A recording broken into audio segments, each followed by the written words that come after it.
So welcome to day 5, honoring your wife. And, there's no honor among thieves, but there is amongst wives, according to the Bible. So, men want you to lean in here because we're going to unpack what does the Bible say about honoring our wives and what does an honorable wife look like?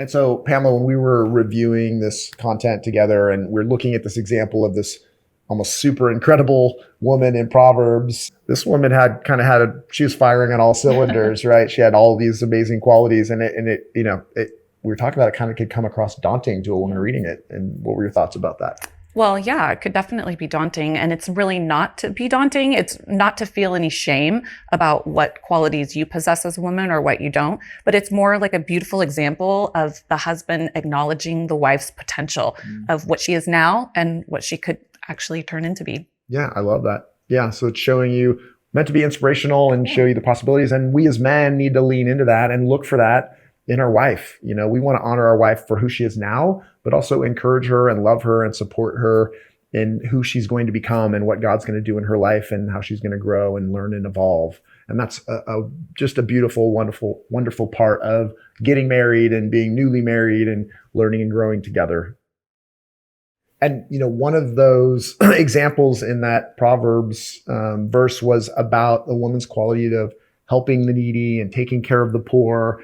And, for me, I'm not going to speak for all you men, but for me, that touched a chord with me because it's one of the things I have seen that I saw in you and it admired in you that was, I thought so beautiful, was how you treated people who you didn't need to treat nice, whether it's just people in passing in life and even telemarketers. The way you handle a telemarketer is very different than how I handle a telemarketer. You're still kind. Telemarketers need love. They do, and they all need love. And I feel conviction sometimes. I'm like, I need to do better at that. But one of the examples that you have, I just touches my heart. I think is beautiful. And we as men need to look for those things in our wife and celebrate them, and great things will happen there. So, and Proverbs wouldn't be Proverbs if it didn't talk about the concept of beauty and beauty, external beauty, internal beauty. But the external beauty, it says beauty is fleeting. We were talking about that. And I think it's an interesting and important topic when we talk about honoring a wife, because one of the ways we can honor her, or one of the ways women in our culture today feel honored, is through external beauty. And while that's great, and I love for you to look nice, and I appreciate you looking nice externally, it also adds, I think there's pressures for women. And I think it'd be important, to talk about that for the women out there, is like, let's put that in context and make sure it's in a safe and healthy place.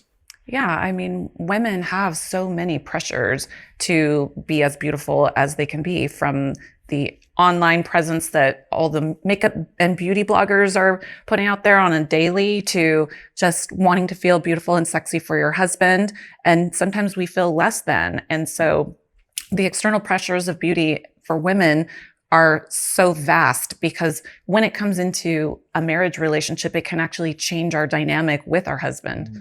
And it's an unfortunate thing that we put so much pressure on ourselves.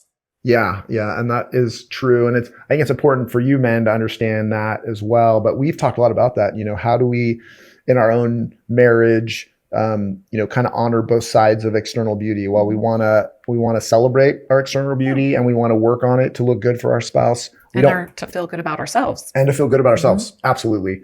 We don't want to be enslaved to that. So that can pivot, like all the gifts God gives us, those can be twisted in such a way that they become, unhealthy in our marriage. And so we want you to both be aware and talk about and make sure that we put beauty in the right context in our marriage, external beauty.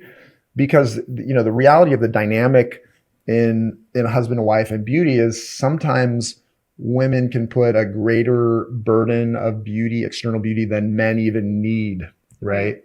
We get in this concept where women, you don't feel sexy, and men we love you for who you are. We don't have the bar set as high as you set it for yourselves. You think we're sexy in sweatshirts and messy bun. Yes. And we don't necessarily feel sexy like that. Yeah. And it's important for both people to understand that, because then we can talk about it, mm-hmm. right? Then we can reaffirm, and I can say, you look great now. You don't need to put on those things, because we need to, through our words and our actions with our spouse, is we need to overpower the noise from the world and from social media about what that beauty is and whose voice is most important in our wives' life. We need help with you women is to try and tune your voice to hear our words and our actions and let them be more significant than what the world and what, social media can lure you into. Yeah, it's a slippery slope.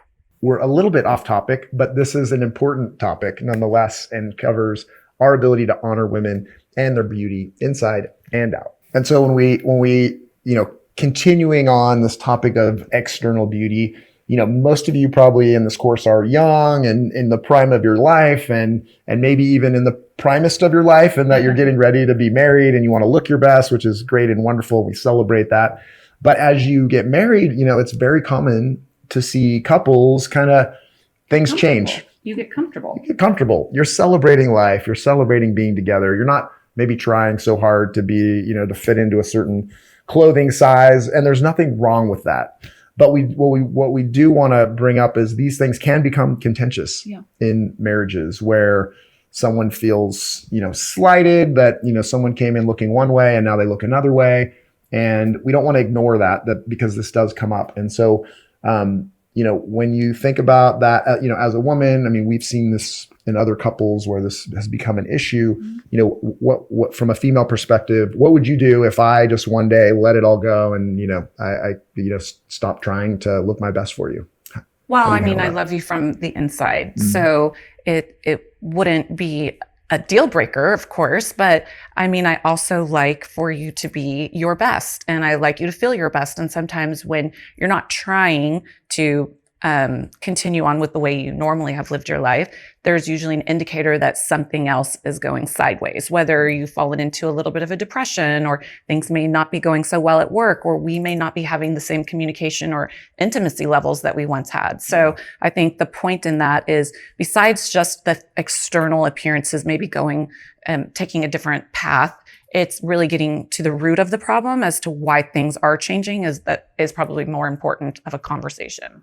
Yeah, and we'll continue to come back to communication, and that is if you're feeling that way, whether you're the person who's like, I don't feel like trying anymore, and there's things going on, and ideally you can talk about that with your spouse, or it's the other way around where you're observing some significant differences, is really trying to understand what's behind that, because there is, oftentimes something else going on, whether depression or lack of confidence. But what we do want to encourage you when we talk about these things is that we can say just about anything with truth, grace, and love. It's these three things that really must go together. So you'll see people say, well, I'm just telling the truth. They'll say hurtful things and they're true, but they're hurtful because of how they're said. And so what we want to encourage you is when you talk about any of these things where maybe we're feeling like there's some qualities that have changed, or we don't feel that the honor, it's tough to honor someone because of how they're doing or what they're doing, is we want to communicate those. We can communicate the truth, but it cannot be done without grace and love. So how we say those things and our motivation, of saying, you could come to me and say, I'm worried about you, John. I'm worried about your health. I feel like there's something wrong. It seems like you're eating differently. I love you no matter what. I could receive that a lot better than, hey, you're getting kind of chubby, John, and let's take you shopping for some big boy clothes, right? So again, want to encourage you to speak and is truth, grace, and love together. One of the easiest ways to honor your wife is when she's not around. If you really want to honor your wife, it's the things that we say about our spouse when they're not around, when no one else is looking, that probably represent the most genuine feelings of what we think about a person, right? So we're going to wrap up, and we hope you are inspired to honor your wife, that you gain wisdom from this section and work through the exercise where we're going to ask you to better understand your future or current wife's levers for feeling respect and disrespect, so you can kind of talk through those, work through those, and use those as a tool going forward. And we'll see you next time in the group session.